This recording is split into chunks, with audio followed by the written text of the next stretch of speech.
Hello and welcome back, dear students, in your mathematics channel SS Mathematics. I am your mathematics mentor केवी सिंह। आज हम लोग discuss करने जा रहे हैं डेफिनेट इंटीग्रेशन। और डेफिनेट इंटीग्रेशंस से पहले हम लोग इनडेफिनेट इंटीग्रेशंस पढ़ चुके हैं। और इनडेफिनेट इंटीग्रेशंस में हम लोगों ने देखा था कि जो इनडेफिनेट इंटीग्रेशंस क्या होता है, तो एरिया अंडर कर्व होता है। मतलब ये हमारी एक कर्व हो गई किसी फंक्शन की, और इस फंक्शन के अंडर में जो एरिया होगा और इस एक्स एक्सिस और इस फंक्शन के बीच में जो एरिया होगी, यही एरिया हमारी क्या होती है, इनडेफिनेट इंटीग्रेशंस होती है। अगर एक्चुअल में देखा जाए तो इनडेफिनेट इंटीग्रेशंस क्या है, इंटीग्रेशंस क्या है, तो एरिया है। तो ये फंक्शन ये y equal to F X है, ये फंक्शन का ग्राफ और भी आगे जा सकता है, इधर भी जा सकता है। तो क्या इसका मतलब जितना ग्राफ आगे तक जाएगा उसके अंडर में जितनी एरिया होंगी वो सारी एरिया हमारे डेफिनेट इनडेफिनेट इंटीग्रेशंस होंगी क्या? तो जी हाँ, वो सारी एरियाज हमारी क्या कहलाती है, इंटीग्रेशंस कहलाती है, यानी इनडेफिनेट इंटीग्रेशंस कहलाएगी। बट हम लोग क्या डिस्कस करने जा रहे हैं, डेफिनेट इंटीग्रेशंस। तो डेफिनेट का मतलब क्या होता है, फिक्स करना, निश्चित करना, यानी डेफिनेट। तो हम लोग क्या करेंगे, इसी जो हमारा ये फंक्शन है यानी जो इसका कर्व है, इसमें कुछ पार्ट को फिक्स कर लेंगे। तो देखा जाए हमने क्या करा, यहां से यहां तक मैंने एरियाज ये फिक्स कर लिया। और जब इसकी एरिया जब हम फाइंड करने जाएंगे इस फिक्स एरिया को, तो ये एरिया क्या देगी, फिक्स एरिया देगी। और जो फिक्स एरिया क्या कहलाएगी, डेफिनेट इंटीग्रेशंस कहलाएगी। आपको इतनी बातें पता होगी कि जब हम लोग इनडेफिनेट इंटीग्रेशंस की बात करते थे तो वहां पे क्या हम लोग सिंबल ऐसे लिखते थे, और ये F x into D x ये लिखते थे। नहीं तो हम लोग ये भी लिखते थे कि integration Y into D X. लेकिन यहां पर कोई फिक्स एरिया नहीं थी, तो कोई यहां पर क्या फिक्स एरिया नहीं थी, तो कोई बॉन्डेड नहीं था ये कि यहीं से यहीं तक हमें फाइंड करनी है। और यहां पर क्या लिमिटेशन हो गया कि यहां से यहां तक ही फाइंड करना है, राइट, यानी फिक्स हो गया एरिया ये, राइट। तब यहां से क्या आया, इस पर लिमिट आ गया, और ये क्या, इसको नाम दिया गया लोअर लिमिट। मतलब कहां से कहां तक, तो यहां से यहां तक हमें फाइंड करनी है, तो इसे हम लोग ए यहां नाम दिया गया, और इसे लोअर लिमिट कहा गया, और इसे क्या बी, और इसे अपर लिमिट कहा गया। और यहां भी लिख सकते हैं ए टू बी। तो इस तरह के हम लोग, ये हमारा क्या हो गया, डेफिनेट इंटीग्रेशन हो गया। क्या बात है, समझ में आ रही है? तो चलिए आगे ध्यान देते हैं। अब हम लोग सबसे पहले पॉइंट नंबर फर्स्ट की बात करते हैं। पॉइंट नंबर फर्स्ट, अब देखा जाए पॉइंट नंबर फर्स्ट की मैं बात कर रहा हूं कि if integration F x into D x equal to क्या, एफ एक्स प्लस के। और ये बातें हम लोग ऑलरेडी जानते हैं, और हम लोग इसे इनडेफिनेट इंटीग्रेशंस में पढ़ चुके हैं कि अगर किसी भी फंक्शन के, जैसे क्या हो गया cos x into D X है, तो इसका इंटीग्रेशंस क्या होता है, तो sin x प्लस के होता है, राइट। अगर ध्यान दोगे आप, अगर बाई द मान लो मैं इसे स्मॉल एफ एक्स एज्यूम कर लेता हूं और इसे क्या कैपिटल एफ एक्स एज्यूम कर लेता हूं, तो ये हमारा क्या कांस्टेंट है, राइट। तब तो देखो ना, यहां पर हमने वही बात कही है कि a integration F x into D x equal to F x plus k. तब तो ये आपको दिख रहा होगा कि क्या है, इनडेफिनेट इंटीग्रेशन है। हाँ डेफिनेटली, इसे हम लोग क्या कर सकते हैं कि ये हमारा इनडेफिनेट इंटीग्रेशन का फॉर्म है, ये इनडेफिनेट इंटीग्रेशन है, राइट। इतनी बातें तो क्लियर होगी।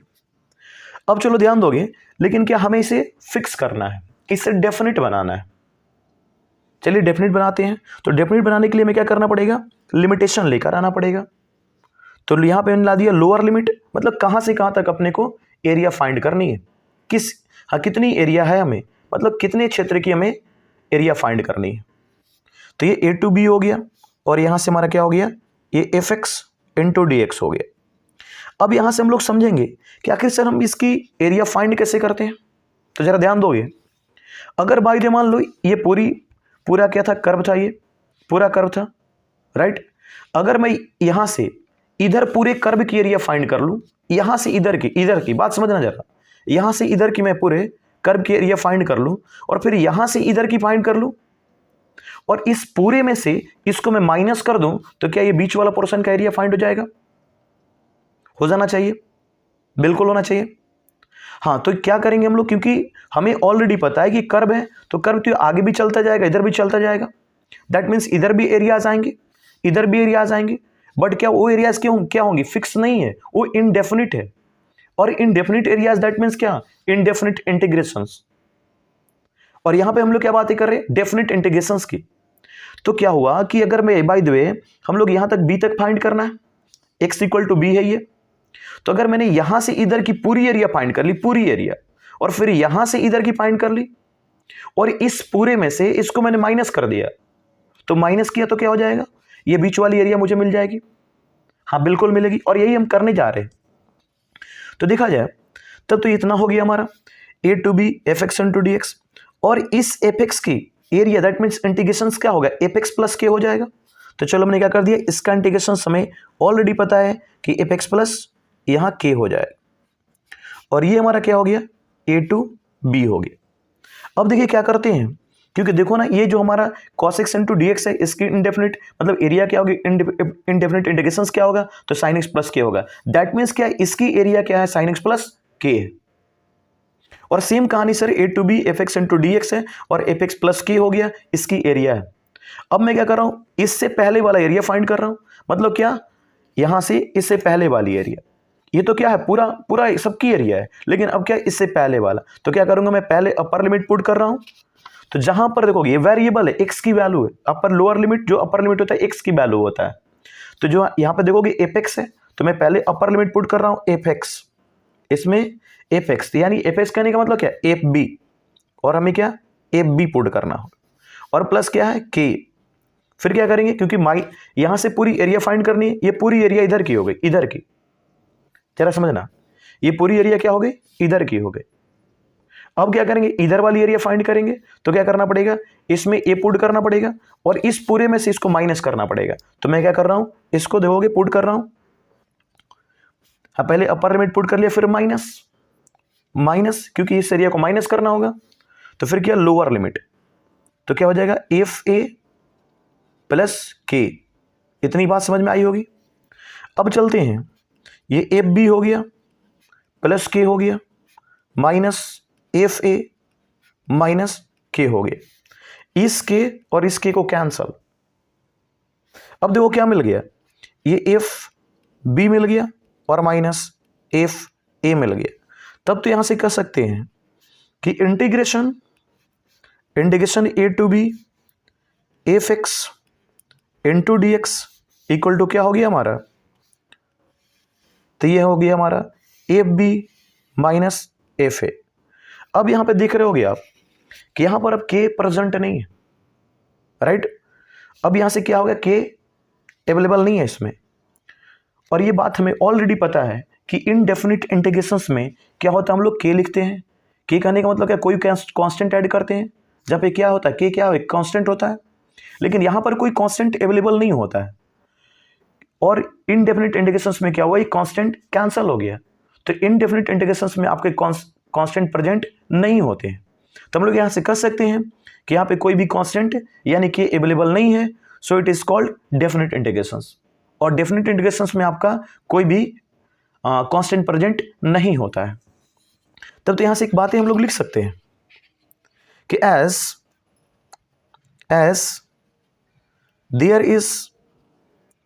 देयर इज नो के available, so it is called definite integration. It is called definite integrations. तो जहां तक मुझे उम्मीद है इतनी बातें आपको समझ में आई होंगी, क्लियर है बातें। अब चलते हैं, हम लोगों ने कहा कि हमारा ए क्या है? लोअर लिमिट, और बी क्या है? Upper limit. तो हम लोग यहां से ये भी लिख सकते हैं, ये भी बातें लिख सकते हैं, ध्यान दोगे। Here Here a is called the lower limit, and b is the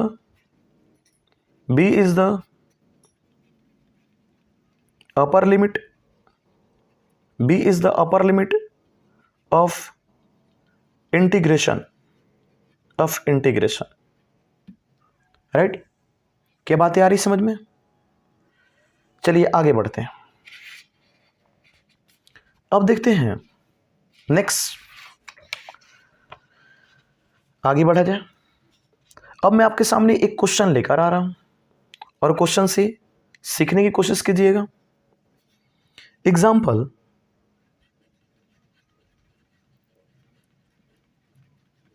और एग्जाम्पल है हमारा integration 0 to π/2 cos x into dx। चलिए सोल्व करते हैं इसको। सॉल्यूशन, ये i इक्वल टू किसी भी इंटीग्रेशंस को अच्छा लगने के लिए हम लोग i से रिप्रेजेंट कर सकते हैं।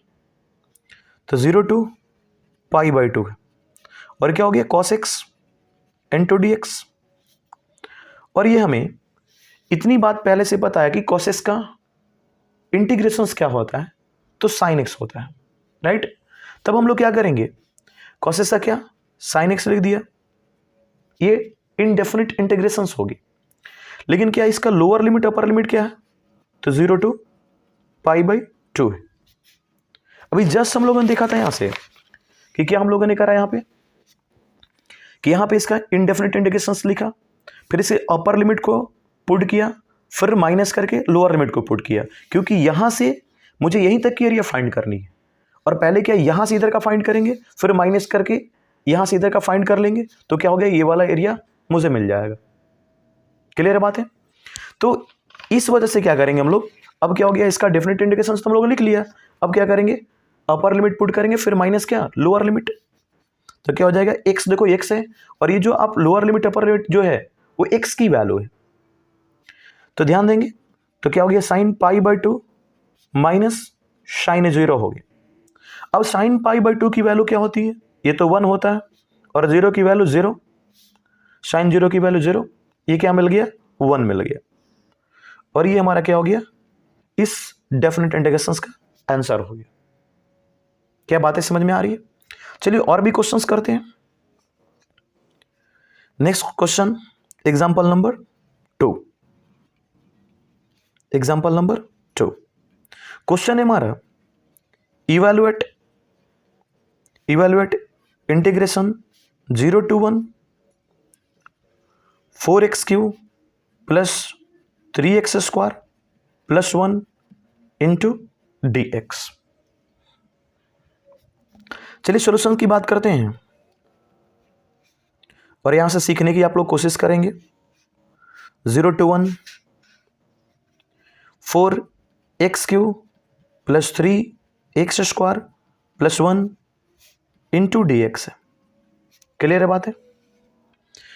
मुझे जहां तक पता है कि आप लोग इतनी बातें जानते हैं कि इस x³ का इंटीग्रेशन क्या होगा, तो 4 तो कांस्टेंट है, और x³ का इंटीग्रेशन किस वाले फार्मूले पे, ये x⁴n इंटू dx वाले फार्मूले।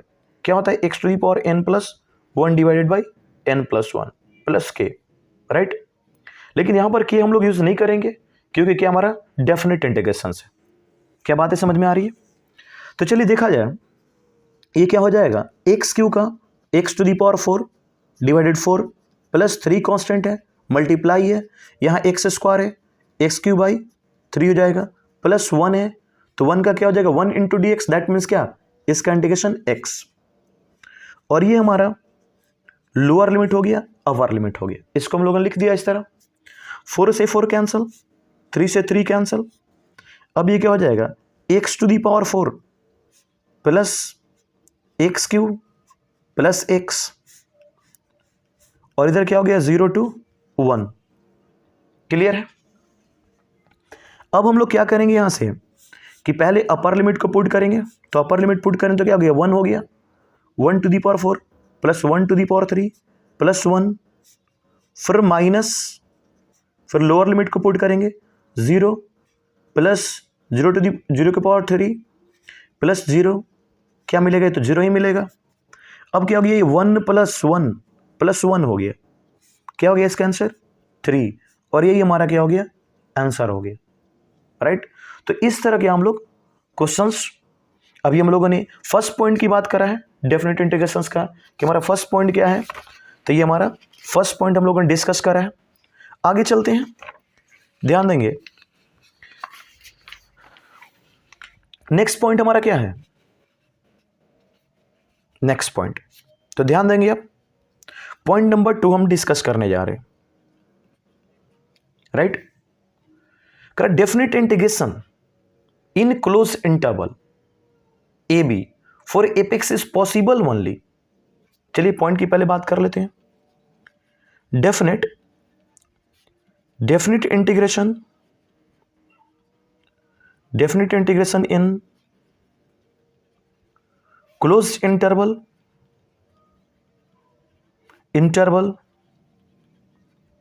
AB for fx is possible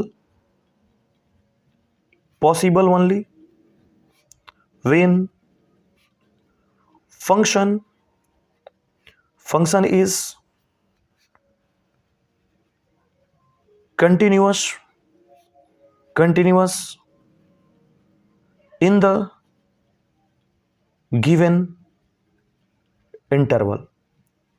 जरा बात को समझिएगा। पॉइंट नंबर 2 क्या कहता है कि definite integration in close interval A B for F is possible only when function is continuous in the given interval. यानी कहता है कि अगर कोई फंक्शन है, और वो फंक्शन क्या, अगर कोई फंक्शन है, क्या है? sin x है, और ये फंक्शन क्या 0 टू पाई भी इंटरवल में, इस क्लोज इंटरवल में अगर ये फंक्शन कंटिन्यूअस है, तभी इसका डेफिनेट इंटीग्रेशन पॉसिबल है। अदरवाइज इसका डेफिनेट इंटीग्रेशन डायरेक्ट पॉसिबल नहीं है। पॉसिबल है लेकिन डायरेक्ट डेफिनेट इंटीग्रेशन पॉसिबल नहीं। जैसे अगर हम लोग एग्जाम्पल की बात करते हैं, तो एग्जाम्पल हम लोग टेक कर सकते हैं। तो जरा ध्यान दोगे, एग्जाम्पल की चलो बात कर लेते हैं। मैं नेक्स्ट पेज चेक कर लेता हूं। एग्जाम्पल, अगर बाय द मान लो, जरा समझना मेरी बातें, अगर आपको गिवन है 0 टू पाई, और आपको दे दिया गया tan x into dx, right. तो ये tan x जो फंक्शन है, क्या फंक्शन आपको पता है? और ये tan x जो होता है, ये क्या होता है? π/2 पर इनडेफिनिट होता है। इनडेफिनिट यानी π/2 पर क्या होता है? fx equal to tan x जो होता है, ये π/2 पर क्या होता है? डिसकंटिन्यूअस होता है। डिसकंटिन्यूअस और π/2 पर ये डिसकंटिन्यूअस होता है। तो इस tan x का अगर हम लोग चाहेंगे कि डायरेक्ट इसका इंटीग्रेशन फाइंड कर ले, तो हम लोग नहीं कर सकते। तो कैसे फाइंड करेंगे? तो हमें क्या पहले इसे 0 टू π/2 5/2 तक फाइंड करना हो। ये क्या है? 0 टू पाई है, दैट मीन्स क्या 0 टू 180 डिग्री है। बट क्या हमें क्या फाइंड करना पड़ेगा? 0 टू π/2, वो भी π/2 नहीं, स्लाइटली लेस देन π/2, दस क्या π/2 माइनस, और फिर अगेन क्या tan x इंटू dx, इस तरह। फिर प्लस क्या करना पड़ेगा यहां से? π/2 पर नहीं, π/2 से ग्रेटर, मतलब 0 से 90 जाना है, बट क्या 90 पर नहीं जाना है। 0 टू 90 फाइंड करेंगे, फिर 90 टू 180 फाइंड करेंगे। बात आ रही पकड़ में? तो क्या करेंगे यहां से? π/2 to pi tan x into dx, इस तरह क्या करेंगे? उसको ब्रेक करके इसकी डेफिनेट इंटीग्रेशन फाइंड करेंगे। और यही रीजन है कि लिखा गया है कि definite integration in close interval A B for F X is possible only when function is continuous in the given interval. क्या बातें आपको समझ में आ चुकी होगी? क्लियर है बातें? तो चलिए आगे बढ़ते हैं पॉइंट नंबर 3 की ओर। देखा जाए हमारा पॉइंट नंबर 3 क्या है, राइट। तो देखते हैं पॉइंट नंबर हमारा 3 क्या है। पॉइंट नंबर 3 कह रहा कि इफ इंटीग्रेशन, या कह सकते हो if integrand is discontinuous at x equal to x1, it does not mean that integral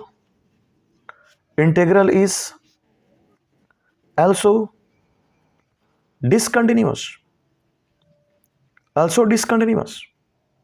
at x equal to x1। ध्यान दो क्या बातें कही जा रही है। कह रहा कि इफ, ये हमारा, हाँ थोड़ा होच पोच हो गया तो ध्यान दोगे आप लोग। कह रहा if integrand is discontinuous at x equal to x1, अगर x1 पर इंटीग्रांड डिसकंटिन्यूअस हो जाए तो it does not mean that integral is also discontinuous at x equal to x1। अगर इंटीग्रांड क्या हो जाए, डिसकंटिन्यूअस हो जाए किसी पॉइंट पर, तो ये जरूरी नहीं है कि उसका इंटीग्रेशन भी क्या हो जाए, डिसकंटिन्यूअस हो जाए उस पॉइंट पर। जरा बात को समझना, मैं क्या बातें कह रहा हूं। मैं कह रहा हूं क्या, आप इंटीग्रांड समझते हो? हाँ, क्योंकि ये जो आप fx इंटू डी एक्स लिखते हो तो ये हमारा क्या होता है, इंटीग्रांड होता है, राइट।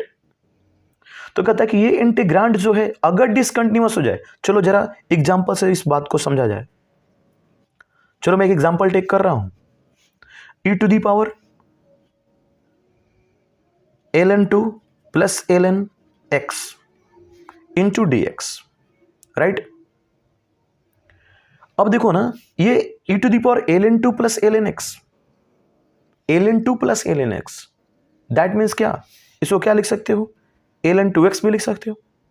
तो इसमें जो ln x है, ln2 प्लस ln x है, discontinuous at x equal to 0। जो ln x होता है ये क्या होता है, डिसकंटिन्यूअस होता है, discontinuous at x equal to 0। अब आपको लगेगा सर कैसे होता है, तो अगर हम लोग log x की ग्राफ की बात करने जाएं तो log x क्या, आपका x इक्वल टू 0 पर डिसकंटिन्यूअस होता है। अगर ये बातें आपको पढ़ाई गई होगी या कहीं पर आपने पढ़ा होगा तो log x जो होता है, ये आप इतनी बातें जान लो कि log x जो होता है x इक्वल टू 0 पर डिसकंटिन्यूअस होता है। तो log x डिसकंटिन्यूअस हो गया, बट क्या ये डिसकंटिन्यूअस हो गया तो ये जरूरी नहीं कि इसका जो इंटीग्रेशन होगा वो भी क्या होगा, डिसकंटिन्यूअस होगा। बात आ रही पकड़ में? तो यहां पे जो बात हो रही है ये इंटीग्रेशंस की, डेफिनेट इंटीग्रेशंस या इंटीग्रेशंस की बात हो रही है। यहां पे कोई डेफिनेट इंटीग्रेशंस की बात नहीं हो रही। यहां पे बात करी जाए कि अगर इंटीग्रांड का हो जाए डिसकंटिन्यूअस हो जाए तो ये जरूरी नहीं है कि आपका इंटीग्रल भी क्या हो जाए, डिसकंटिन्यूअस हो जाए। हम लोग आगे देख भी सकते हैं। इसका क्या, e टू दी पावर क्या लिख सकते हैं आप लिख सकते हैं ln2x इंटू डी एक्स। और आपको इतना पता है कि यहाँ पे क्या है, बेस ई है, ये इसकी डंडी गिरेगी तो क्या मिलेगा, 2x मिलेगा इंटू डी एक्स मिलेगा। तब तो क्या हो गया, ये इसको क्या लिख सकते हैं, 2x² बाई 2 लिख सकते हैं, और प्लस क्या k लिख सकते हैं, और ये कैंसिल हो जाएगा तो क्या हो जाएगा, x² हो गया, राइट, और प्लस k हो गया। क्या हो गया, ये x² प्लस k, यानी जो हमारा ये i आया, जो हमारा क्या आया, i आया, ये क्या हो गया, x² तो हमारा कंटिन्यूअस है क्योंकि आपको दिख रहा होगा ये पोलिनोमियल है। तब तो हम लोग कह सकते हैं कि क्या हो गया हमारा, कंटिन्यूअस, कि continuous at x equal to 0। क्या इतनी बात पकड़ में आ रही है?